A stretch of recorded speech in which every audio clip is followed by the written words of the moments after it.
दोस्तों welcome back my channel. इस video में मैं बात करने वाला हूं शर्मा के इस पेपर के जितने भी इंपॉर्टेंट क्वेश्चन हैं सेट 1 के, जितने भी क्वेश्चन दिए गए हैं मॉडल प्रश्न पत्र में, उन सभी को मैं सॉल्व करने वाला हूं मैथ्स के क्वेश्चन को।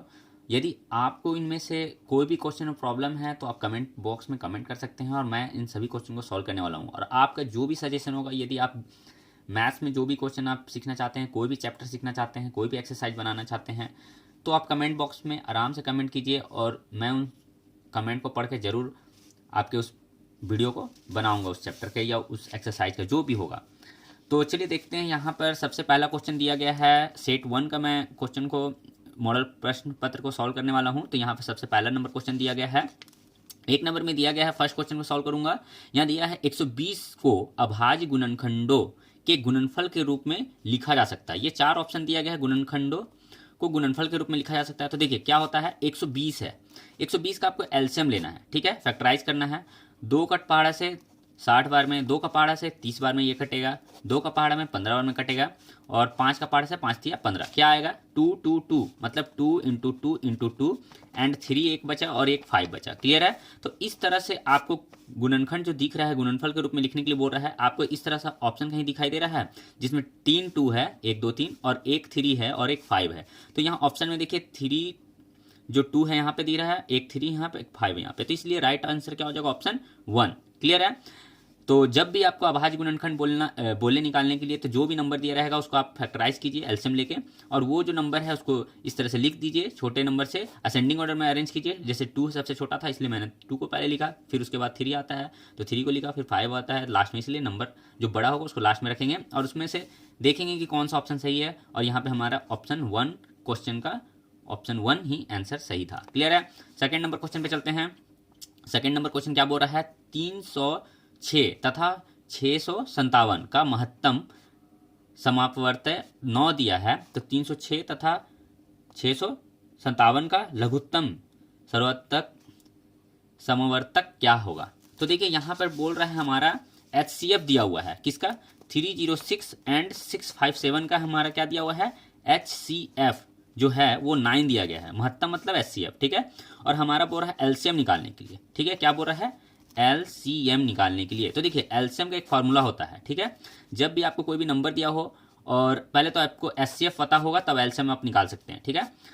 तो देखिए यहाँ पर दिया है, तो LCM बराबर फार्मूला होता है पहली संख्या इंटू दूसरी संख्या बाई HCF होता है, ये होता है फार्मूला, ठीक है।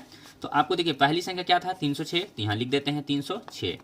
दूसरी संख्या क्या है, 657 लिख देते हैं। और HCF कितना है, 9 नीचे दिया गया है, देखिए 9 है, 9 लिख दिए। अब इसे काटते हैं, तो देखिए 3 से कटेगा 9 3 टाइम में, और यहाँ 3 से काटते 3 एकम 3 0, 3 दूनी 6। क्लियर है, कट गया ये।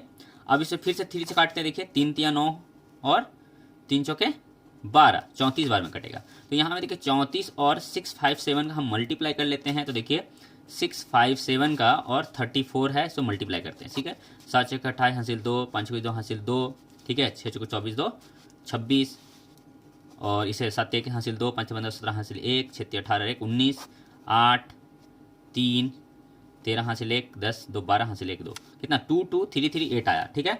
तो 2 2 3 3 8 यहाँ में ऑप्शन में दे रहा है, ऑप्शन 2 2 2 3 3 8। क्लियर। तो इसलिए हमारा 306 तथा 657 का महत्तम जो 9 दिया था और इसका लघुत्तम जो होगा वो 2 2 3 3 8 आया, option 2 is the right answer हो जाएगा। क्लियर है। इसी तरह हम थर्ड नंबर क्वेश्चन पे चलते हैं। देखिए थर्ड क्वेश्चन क्या बोल रहा है, थोड़ा ध्यान देते हैं। यहाँ थर्ड नंबर क्वेश्चन बोल रहा है 15 एंड 25 का HCF फाइंड कीजिए। क्या बोल रहा है, HCF निकालिए।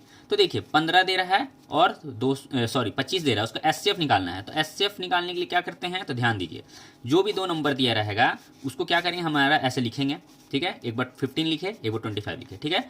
15 का फैक्टराइज करेंगे, एलसीएम लेंगे, तो क्या होगा, 15 कैसे लिख सकते हैं, 3 गुना 5 15 होता है, और 25 कैसे लिख सकते हैं, 5 गुना 5, ठीक है। अब HCF कैसे निकलेगा, ये 15 और 25 का। तो देखिए 2 जो भी नंबर दिया रहेगा उसको पहले फैक्टराइज कीजिए एलसीएम लेके।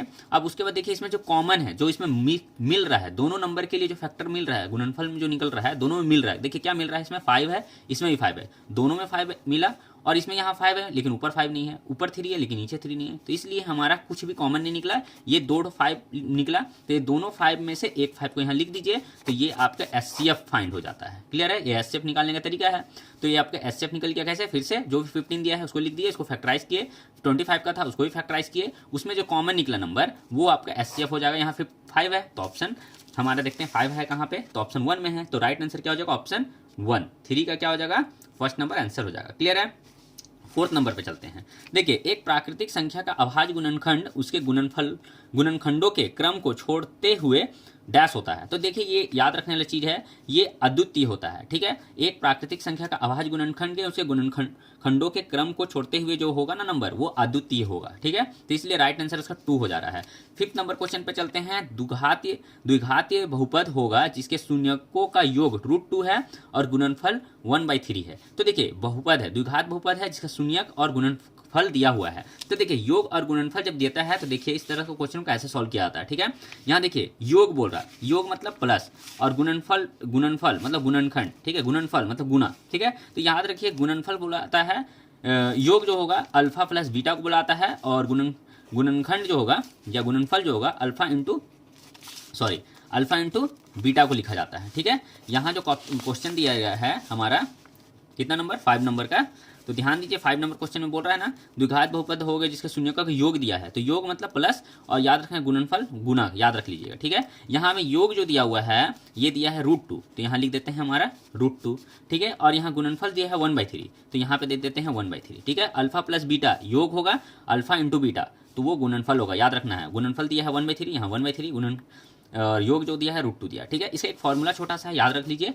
अब देखिए कैसे निकलेगा इसका फॉर्मूला, तो देखिए एक x² minus alpha plus beta into x plus alpha into beta is equal to 0, ये याद रखिए। ठीक है, क्या है, x² minus alpha plus beta, है ना, alpha plus beta into x plus alpha into beta is equal to 0, ये आपको फॉर्मूला याद रखना होगा। देखिए यहाँ x² है, लिख देते हैं x² माइनस दिए अल्फा प्लस बीटा, यहाँ अल्फा प्लस बीटा कितना दिया है √2, तो यहाँ √2 लिख देते हैं, यहाँ x है x लिख देते हैं, यहाँ प्लस है प्लस लिख देते हैं, अल्फा इंटू बीटा क्या है, अल्फा इंटू बीटा जो गुणनफल दिया था 1/3, तो यहाँ पे 1/3 लिख देते हैं इजिकल टू 0। ठीक है, अब देखिए यहाँ पे ध्यान दीजिए कैसे बनेगा, इसका x² लिख देते हैं, √2 को x से मल्टीप्लाई कीजिए तो क्या आएगा √2x, यहाँ क्या हुआ 1/3 इजिकल टू 0।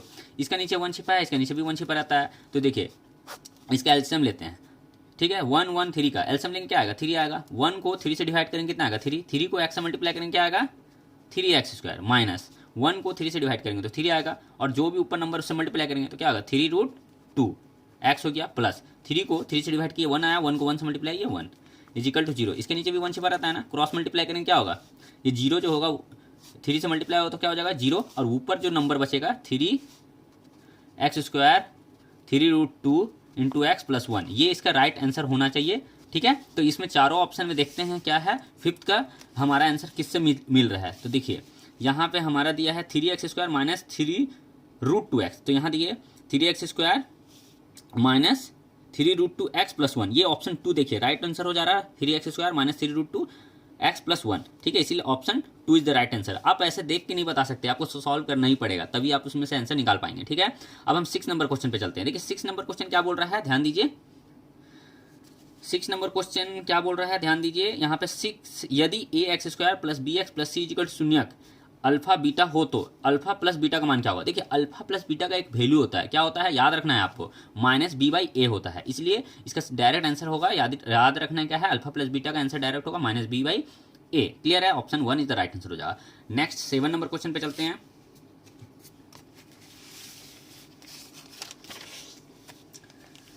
देखिए दोस्तों 7 नंबर क्वेश्चन क्या बोल रहा है।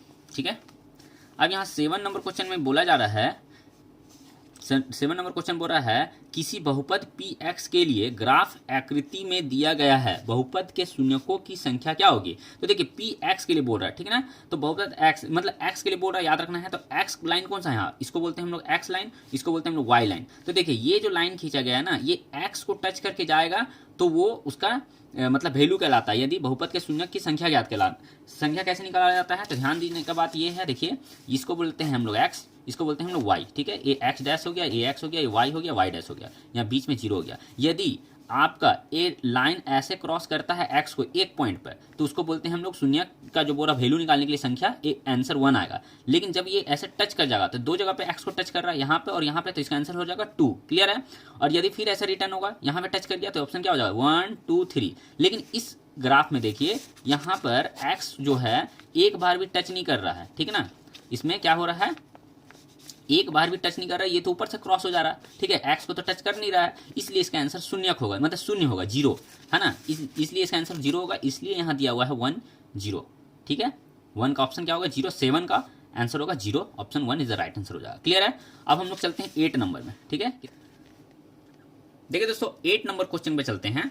8 नंबर क्वेश्चन में क्या दिया है, समीकरण युग्म a1x plus b1y plus c1 is equal to 0 तथा a2x plus b2y plus c2 is equal to 0 में यदि a1 by a2 is equal to b1 by b2 is equal not equal to c1 by c2 हो तो समीकरण का युग्म होगा। देखिए यहाँ पर बोल रहा है, ये ऐसे दिया हुआ है, यहाँ ध्यान दीजिए a1, यहाँ पे जो लिखा हुआ है ना, यहाँ लिखा हुआ है क्या a1 बाई a2, तो यहाँ देखिए a1 बाई a2, ठीक है, is equal to b1 by b2 is not equal c1 by c2, ठीक है, ऐसे करके दिया हुआ है। तो बोल रहा है इसका समीकरण कैसा होगा। तो देखिए आपको इसमें 4 ऑप्शन दिया हुआ है ना, तो इसे आपको याद रखना होगा। देखिए यहाँ पर ध्यान दीजिए, यहाँ पर ले जाते हैं, देखिए सेम दिया हुआ है a1 by a2 is equal to b1 by b2 is not equal c1 by c2। तो क्या हो रहा है, इसका गणितज्ञ निरूपण क्या हो रहा, कोई हल नहीं है, मतलब कोई हल नहीं है, ठीक है, कोई हल नहीं होगा।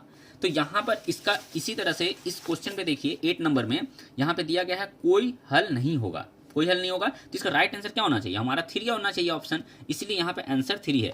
आपको याद रखना होगा ये जो पूरा ग्राफ जो दिया गया है चार्ट, याद रखना होगा कि a1 by a2 is not equal to b1 b2 होगा तो अद्वितीय हल होगा, और a1 by a2 is equal to b1 by b2 is equal to c1 by c2 यदि होगा तो अपरिमित रूप से अनेक हल होगा। अनेक हल होगा कब, जब सब इक्वल रहेगा। यदि a1 और a2 आपस में जो नहीं इक्वल होगा तो अद्वितीय हल होगा, और यहाँ पर यदि क्रॉस होगा मतलब नॉट इक्वल रहेगा तो कोई हल नहीं होगा। तो हमारा ये ऑप्शन अभी दिया गया था, इसलिए कोई हल नहीं होगा।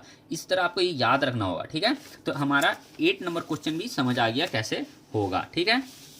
8 नंबर क्वेश्चन भी कर लिए हम लोग। अब 9 नंबर क्वेश्चन पे चलते हैं। यहाँ देखिए क्या दे रहा है 9 नंबर में, समीकरण युग्म 2x माइनस 3y बराबर 0 तथा 3x plus 4y plus 20 is equal to 0 द्वारा निरूपित सरल रेखाएं, ठीक है। तो कैसी सरल रेखाएं हैं तो ये बताना है, ठीक है। तो ध्यान दीजिए यहाँ पर, फिर से ध्यान दीजिए। अब यहाँ पे देखिए, यहाँ देखिए ये जो होगा a1 होगा, ठीक है, a1 बाई a2 होता है, is equal to b1 by b2 होगा, और is equal to c1 by c2 होगा। a1 का वैल्यू क्या ऊपर 2 है, यहाँ पे देखिए 2 लिखा है x के साथ, और a2 का वैल्यू कितना लिखा 3, तो नीचे लिख देते हैं 3। b1 क्या लिखा 3 माइनस में, और यहाँ पे क्या दिया है 4, यहाँ नीचे लिख देते हैं, इजिकल टू c क्या है उसमें 0 है, और c2 क्या है यहाँ पर 20, ठीक है, 20 है ना 20। तो यहाँ पे देखिए क्या हो रहा है 2 by 3 is equal to minus 3 by 4 is equal to 0 by 20। तो यहाँ पर ध्यान दीजिए कि निरूपित सरल रेखाएं जो होगी ना, ये आपस में क्या हो रहा है नॉट इक्वल हो रहा, आपस में कोई भी इक्वल नहीं है, ठीक है। तो यहाँ पर देखिए, यहाँ पर ध्यान दीजिए आपस में कोई इक्वल नहीं हो रहा है।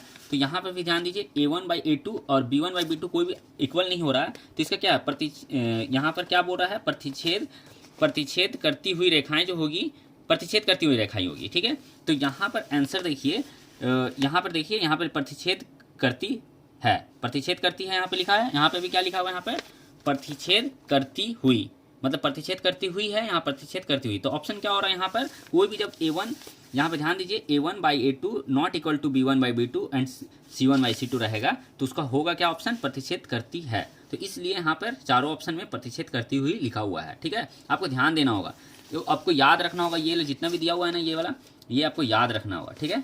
ये आपको याद रखना होगा पूरा कि ग्राफ ये कैसा होगा, और ग्राफ गणितीय निरूपण जो होगा वो कैसा होगा जब ये ऐसा सिचुएशन आएगा तब, ठीक है। तो आपको ये समझना था। अब हम लोग 10 नंबर क्वेश्चन पे चलते हैं। 10 नंबर क्वेश्चन पे क्या बोल रहा है देखिए, c के किस मान के लिए समीकरण युग्म cx minus y is equal to 2 तथा cx minus 2y is equal to 4 का अनंत हल है। किसके लिए अनंत हल है, तो यहाँ पे ध्यान दीजिए, तो यहाँ पे ध्यान देते हैं हम लोग।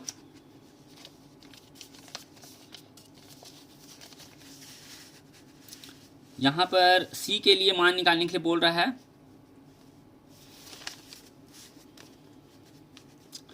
तो यहाँ पे देखिए cx माइनस वाई, यहाँ लिख देते हैं -2 इजिकल टू 0, यहाँ -2 इसको लिख देते हैं इधर इसको भेज के। और ये ला जो इक्वेशन दिया है cx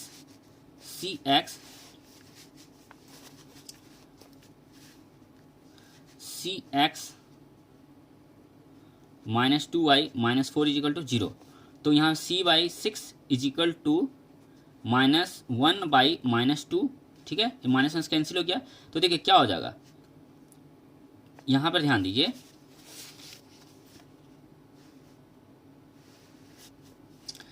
देखिए दोस्तों अब हम लोग चलते हैं 10 नंबर क्वेश्चन पे, ठीक है। 10 नंबर क्वेश्चन क्या बोल रहा है, ध्यान से सीखिए। 10 नंबर क्वेश्चन क्या बोल रहा है, यहाँ पे बोल रहा है सी का मान बोल रहा है ज्ञात करने के लिए, ठीक है। अब यहाँ पे यहाँ इक्वेशन दिया है, समीकरण क्या दिया है, तो cx minus y is equal to 2 and यहाँ दिया है cx minus 2y is equal to 4, 6x minus 2y is equal to 4 का अनंत हल है। कैसा हल है, मतलब आंसर बोल रहा सी का मान कैसा होगा, सी का वैल्यू निकालने बोल रहा है, ठीक है। तो ध्यान दीजिए, इसको बोलते हैं हम लोग ए, इसको A1, इसको बोलते हैं A2, इसको बोलते हैं B1, इसको बोलते हैं B2। तो A1/A2 इजिकल टू B1/B2, ठीक है। इसी पे देखते हैं केवल। तो देखिए A1 जो होगा ऊपर क्या लिखा है C, और A2 का जगह क्या लिखा है 6 इजिकल टू y का जगह क्या लिखा है यहाँ पर -1, कुछ भी नहीं है तो, और y का यहाँ पे y का वैल्यू क्या लिखा है, मतलब B1 दिया हुआ है जो हम माइनस, और यहाँ B2 जो दिया हुआ है हमारा -2। क्लियर है, माइनस माइनस कैंसिल। अब देखिए यहाँ क्रॉस मल्टीप्लाई कीजिए, 2 को 6 से मल्टीप्लाई, C से मल्टीप्लाई किया 2c, 6 को 1 से मल्टीप्लाई किया 6। अब C इजिकल टू क्या होगा 6, और 2 कहाँ ले जाएंगे, इसके नीचे काट देंगे, क्या आएगा, C का वैल्यू कितना आया 3 आया, C का वैल्यू 3 आ रहा है, इसलिए ऑप्शन C का जो होगा C बराबर 3 आ रहा है। 10 का option 1 is the right answer होगा। क्लियर है। अब हम लोग आगे चलते हैं, 11 नंबर पे चलते हैं। यहाँ 11 नंबर पर चलते हैं, समीकरण युग्म 2x माइनस वाई बराबर 5 और 3x प्लस 2y बराबर 4 का हल क्या है, ठीक है। इसमें बोल रहा है हल बताने के लिए क्या होगा, ठीक है। तो ये भी क्वेश्चन बहुत ही इजी है। इस क्वेश्चन को कैसे हल करना है तो ध्यान दीजिए। देखिए आप इस क्वेश्चन को शॉर्टकट तरीके से सॉल्व कर सकते हैं। अब इसमें शॉर्टकट ये अपनाना है आपको। 11 का देखिए, ध्यान दीजिए, 11 का क्या क्वेश्चन बोल रहा था कि समीकरण जो दिया है ना, ये 11 का समीकरण युग्म जो 2x माइनस वाई बराबर 5 है और 3x प्लस 2y बराबर 4 है का हल क्या होगा, इसमें चारों ऑप्शन में से आंसर क्या होगा। तो आपको कुछ भी नहीं ध्यान देना। देखिए आप क्या करना है आपको कि ये जो इक्वेशन दिया है ना 2x minus y is equal to 5 and यहाँ क्या दिया हुआ है, यहाँ दिया है 3x plus 2y is equal to 4, ठीक है। अब देखिए यहाँ पर जो आंसर दिया है ना उसी को आप उठाइए। देखिए अब ऑप्शन कैसे उठाएंगे, देखिए यहाँ से मान लेते हैं एग्जाम्पल ये हम 3 नंबर को उठाते हैं ऑप्शन, ठीक है। तो यहाँ पर 2 है और ये x का वैल्यू क्या आ रहा है 3, तो यहाँ पे x का वैल्यू 3 आ रहा है, तो 3 से इसको मल्टीप्लाई कीजिए, कितना आएगा 6, और यहाँ पे y है, y का वैल्यू क्या होगा 0, तो यहाँ 0 लिख देते हैं। तो देखिए 6 में 0 कटाएंगे क्या आएगा 6 आएगा ना, तो ये क्या हो रहा है इस साइड के बराबर नहीं हो रहा, इक्वल नहीं हो रहा, तो इसीलिए ऑप्शन हमारा 3 क्या होगा रॉन्ग हो जा रहा है। अब हम लोग फिर से चलते हैं, ध्यान दीजिए, ध्यान ये देने का है फिर से कि देखिए ये जो क्वेश्चन दिया गया है ना हमारा, ये दिया गया है हमारा क्वेश्चन 11 नंबर पे, ध्यान दीजिए 11 नंबर जो है ना यहाँ पर 11 नंबर में क्या लिया हुआ है 2x minus y is equal to 5। अब हम ऑप्शन 1 को चुनते हैं, ठीक है, एक नंबर को। देखिए 2x, x का वैल्यू यहाँ में क्या आ रहा है 2, तो यहाँ हम x का वैल्यू 2 लिख दिए, माइनस दिए y का वैल्यू कितना आ रहा है, यहाँ पे देखिए y का वैल्यू क्या आ रहा है ना, यहाँ y का वैल्यू -1 ही दिया है इजिकल टू -1 है ना, यहाँ पे y का वैल्यू -1 है। तो देखिए माइनस माइनस क्या होगा +1, और यहाँ 2 2 4 और 1 को ऐड करेंगे कितना आएगा 5, तो ये क्या हो रहा है इस इक्वल के 5 के बराबर हो जा रहा है ना, तो इसलिए समझ जाइए डायरेक्ट कि option 1 is the right answer हो जाएगा। क्लियर है। तो इस तरह से डायरेक्ट हमारा जो भी सॉल्व किया हुआ उसी का वैल्यू को इसमें पुट कीजिए और आंसर फाइंड हम लोग कर सकते हैं 11 नंबर में। क्लियर है। अब हम लोग चलते हैं 12 में, 12 नंबर क्वेश्चन पे चलते हैं। बोला वह रैखिक समीकरण युग्म जिसकी कोई हल नहीं होता है क्या कहलाता है। देखिए वह रैखिक समीकरण युग्म जिसका कोई हल नहीं होता वो क्या कहलाता है, तो आपको याद रखना है कि वो क्या कहलाता है, असंगत कहलाता है, ठीक है, असंगत कहलाता है, याद रखना है इसको, ठीक है। जब कोई भी समीकरण होगा ना जिसका कोई हल नहीं होगा तो वो असंगत कहलाता है, ठीक है। अब नेक्स्ट 13 नंबर क्वेश्चन पे चलते हैं। यहाँ पे दिया है 13 नंबर क्वेश्चन पे क्या, देखिए समीकरण युग्म x प्लस वाई बराबर 9 एक्स माइनस वाई बराबर 1 का हल है। तो ये देखिए आपको ऑप्शन तो दिया हुआ है, आंसर दिया हुआ है यहाँ पर, तो आप डायरेक्ट आंसर ही पुट करके डायरेक्ट फाइंड कर सकते हैं। देखिए यहाँ पे दिया हुआ है आपको क्या, x plus y is equal to 9, ठीक है। अब देखिए इसमें ये है x, ये है y, ये है x, ये y, जो आंसर दिया ना ये x, ये y दिया हुआ है। तो आप इसमें से कोई भी एक ऑप्शन चुनिए। देखिए ये है x, ये है y, तो x की जगह हम 2 रख देते हैं, x की जगह पे हम लोग ये x, देखिए यहाँ पे x प्लस वाई बराबर 9 दिया है, x माइनस वाई बराबर 1 दिया है। तो आपका आंसर यहाँ दिया है x का वैल्यू और ये y का वैल्यू, ये x का वैल्यू, ये y का वैल्यू। तो आप यदि ये x का वैल्यू जो दिया है ना 2, अब यहाँ पे हम x का वैल्यू को जगह 2 पुट कर देते हैं और y का वैल्यू 2 दिया है, तो दोनों का ऐड करते हैं तो क्या आता है 4 आता है। बट यहाँ पर क्या आ रहा है 9, तो ये इक्वल नहीं हो रहा, इसीलिए ऑप्शन समझ जाएंगे कि 1 जो होगा रॉन्ग होगा। क्लियर है। अब हम हमारा देखिए, अब अगला बार हम आगे जो हम क्वेश्चन सॉल्व करें, देखिए x प्लस वाई बराबर 9 है। अब हम लोग ऑप्शन मान लेते हैं, ये चुन लेते हैं 3 नंबर का 5 और 4, तो x का वैल्यू 5 और y का वैल्यू 4, दोनों का ऐड कर दिए कितना है 9। तो ये 9 जो हो रहा है इस 9 के इक्वल हो रहा है, तो मतलब समझ जाएंगे कि ये कि इसका आंसर हमारा 3 जो होगा राइट आंसर होगा। क्लियर है। तो 13 का भी हमारा आंसर क्लियर हो गया। तो देखिए दोस्तों ये वीडियो बहुत लंबा होता जा रहा है, इसलिए मैं 13 क्वेश्चन को इस वीडियो में सॉल्व कर रहा हूँ और आगे के मैं 14 15 आगे के क्वेश्चन में चलूंगा सॉल्व करने के लिए। तो इसका दूसरा पार्ट को देखेंगे। शर्मा के इस पेपर का फर्स्ट सेट मैथ का हमारा 1 से लेकर 13 तक मैंने कुछ क्वेश्चन को समझा दिया। अब आगे का 14 15 आगे लेके चलेंगे अगले वीडियो में, क्योंकि ये वीडियो बहुत ही लंबा होते जा रहा है। ठीक है, मिलते हैं नेक्स्ट वीडियो में।